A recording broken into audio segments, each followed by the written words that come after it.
Every fabricator has that one weekend that just gets away from them. It starts simple. One job, easy timeline, and before you know it, you're buried in projects, cutting steel at midnight, and wondering where all that time went. This was mine. It started with a Chevy sign and a trailer full of steel that my Subaru probably regretted hauling home. Yeah, I don't have a truck yet, just a Subaru Outback with a work ethic it didn't sign up for. The plan was simple, one project in and out. But then a few messages came in, a dump truck repair, a fire pit, a T-post puller, and I said yes to all of them because apparently I think I have 27 hours in a day. By Friday, I was staring at a to-do list that looked more like a shop expansion plan. My buddy was coming up to weld Saturday, which meant I needed to have things prepped and tacked, ready to go, so we weren't just sitting there staring at each other. So this is the story of how one easy weekend turned into a full-blown shop triathlon, and what it taught me about time, planning, and maybe a little humility. What's up, guys? We got a bit of an interesting project this weekend. Just a singular project. Sales have been kind of on the coasting lately. So it's going to be one CNC plasma cut sign. We're going to form some edges in, tack weld some side plates on, and send her out. Let's get it done. All right, here's where the weekend was supposed to start smooth. The plan sounded solid. Cut the Chevy sign, bend it, and add a few extra parts, move on. Nothing crazy. So Friday morning, I flipped the breakers, powered up the shop, and got right to work. Up here on GOBL, I'm gonna check the size. It's gonna run and basically just do a perimeter pass. And hopefully it gets to the end here and stops like just a little bit off of the sheet. Oh, we're perfect. We are literally perfect there.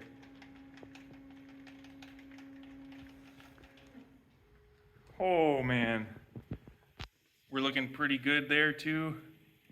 Dude, that was, you guys don't know how many, that usually takes me like 5 or 6 tries to line up. I've never got it on the first try yet. So we're like right on the edge there. So I'm not gonna move anything.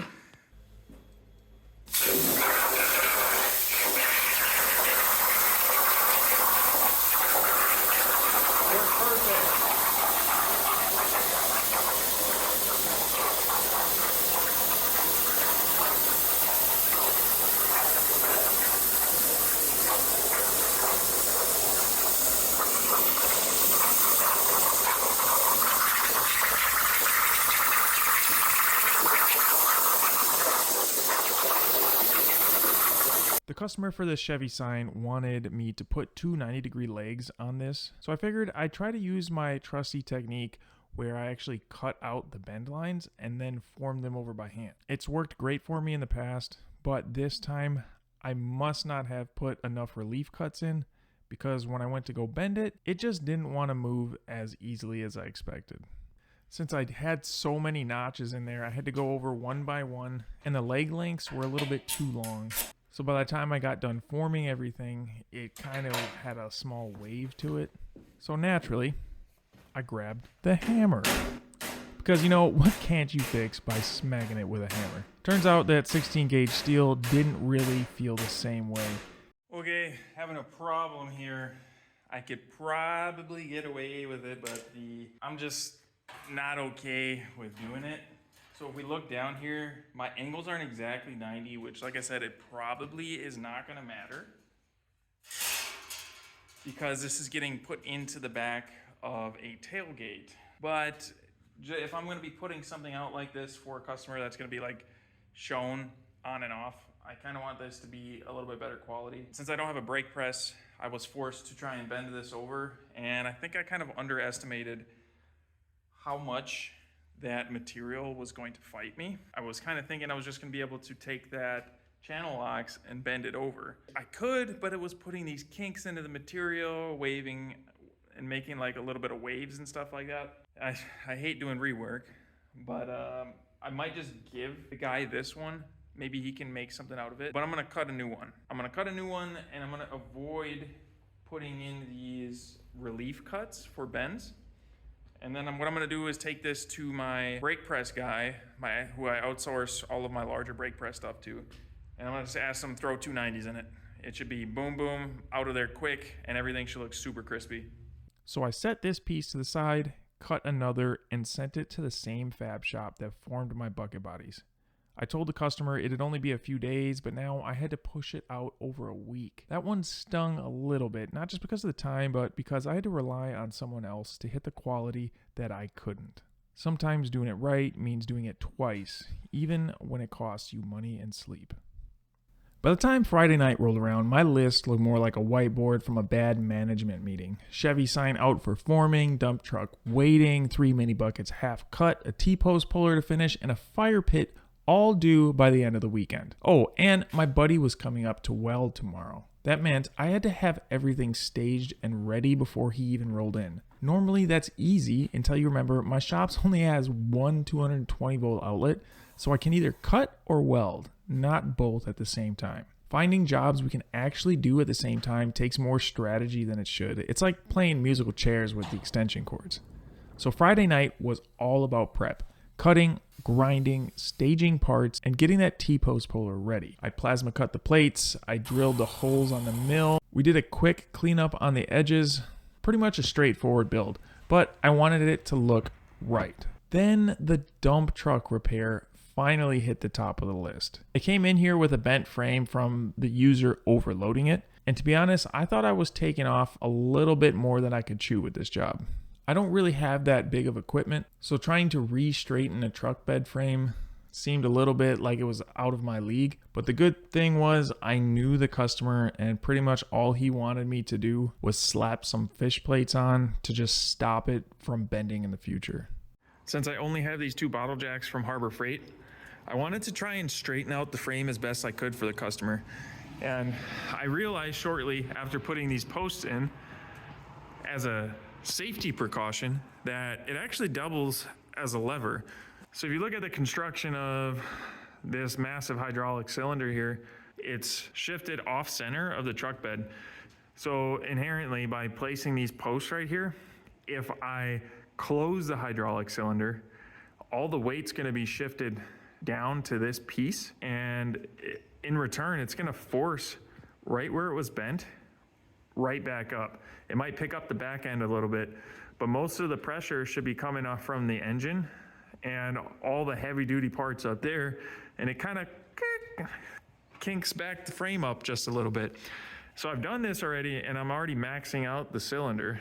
And this actually helped tremendously. Once the frame was bent up, I cut some fish plates out, bolted them on, and called that one saved.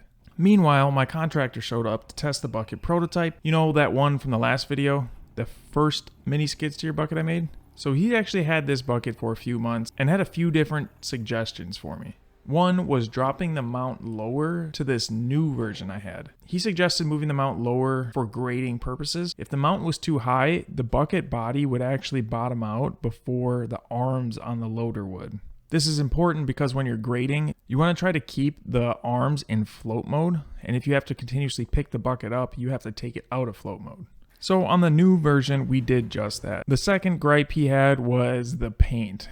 And the paint, I'm not going to lie, was put on by an amateur because yes, I am an amateur when it comes to painting. I probably spray painted about 5 to 10 items with my Harbor Freight $16 purple spray gun. But we're going to be hopefully solving that in the future with a DIY powder coat paint oven. Super excited about that. But this is probably one of the most important parts out of this entire weekend. And the reason for that is he came here with my bucket to move some gravel around for me. And I need to get marketing footage. I need to get marketing footage and a testimonial because he's had my bucket, like I said, for a few months. He knows this thing better than I do. Okay, well, he got here and I didn't get the mount tacked up in time, but it's so close. I might just go in there and do that while he's spreading the rest of this. I'm trying to get as much content as possible for marketing and throwing it up on my website. And this guy's working crazy fast, man. I don't know if I can keep up with him. And while he was finishing up spreading all that stone, I went back to the shop to try and finish tacking up that bucket so he could test out the mount placement for me. And somewhere in there, in the back of my head, I knew that I still had that fire pit due. I didn't really get a chance to get any build footage of that because I was, like I said, running around like a chicken with my head cut off. But it turned out pretty clean, and it did make it out the door. By the time the lights flicked off that night, I had projects in every corner of the shop, none of them fully done. It wasn't burnout, it was triage. I wasn't deciding what to finish, I was deciding what couldn't wait. So Sunday night rolled around, and let me tell you, that evening hit different. The noise finally stopped.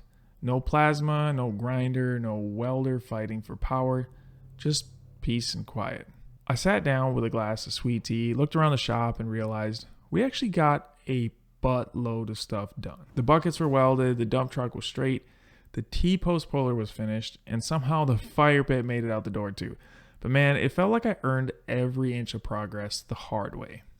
That's when it hit me.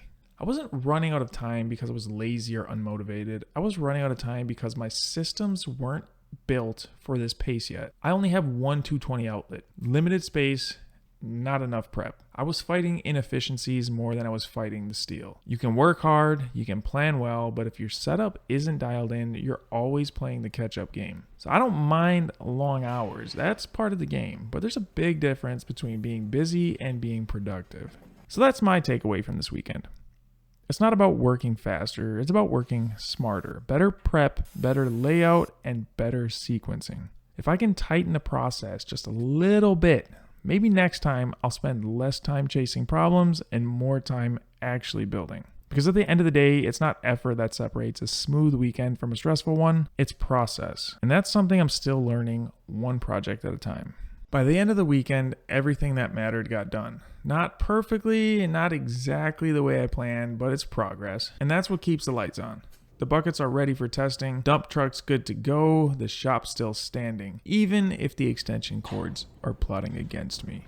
Every weekend like this teaches me something new. This one reminded me that running a small shop isn't about avoiding the chaos, it's about learning how to work through it without letting the quality slip. So next week, I'll be testing the new bucket design and gathering more footage out in the field. Hopefully this one performs as good, if not better. But if it doesn't, well, we'll figure it out the hard way, like always. Thanks for watching, guys, for supporting the channel and being part of this build journey.